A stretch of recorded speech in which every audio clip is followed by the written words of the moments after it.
All right, ladies and gentlemen, today is the day. We are pulling the transmission and the engine out of John's Blazer, getting ready for his LS swap. So you've already seen the build and the mock-up of the engine. Now it's time to get started with that process. John, no, one more thing. Notice how I am not in work clothes, right? That's because this guy's doing all the work today. John, what do you have planned? Well, today we're going to pull the transmission, get that ready, prepped to go to our transmission guy.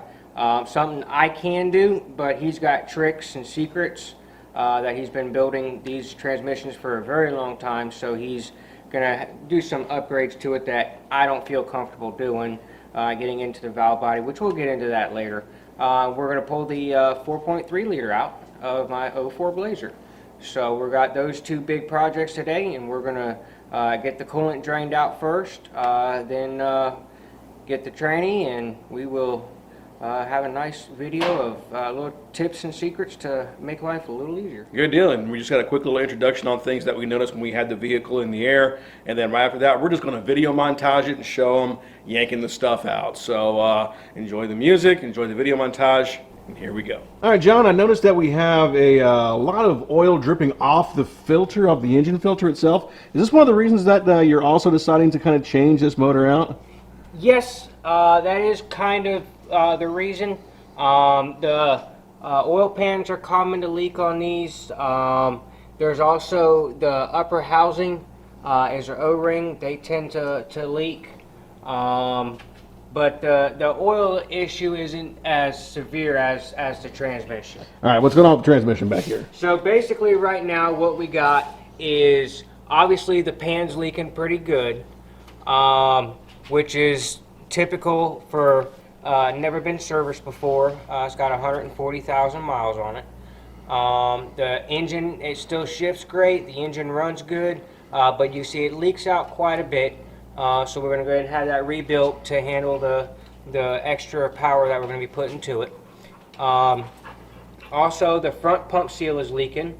Basically what that front pump seal is where the torque converter goes in. The flywheel attaches to the torque converter. The torque converter then goes into the front pump, which is a transmission pump, to lubricate all the solenoids to create pressures in the transmission. So that front pump seal is leaking pretty good, so we're going to get that all fixed up when we do the rebuild. So this was an ideal candidate for a project car, because the first thing I noticed when you pulled this thing up was all the fluids along the member here, the chassis member, obviously around the pan here, and underneath the oil pan of the motor itself. Yeah. Yeah, alrighty. Well, there's one of the many reasons that we're doing the engine swap here, besides just, putting something a little bit more fun. Let me zoom in on that. Inside the motor, or in the vehicle, but hey, it's all good.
Good catch.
It's gonna look great in fast motion. Yeah.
Gotta get zoomed on in. Actually, it's more in the pan, but the shield's right there. Oh, that's what went bad, huh? Yep. Alrighty.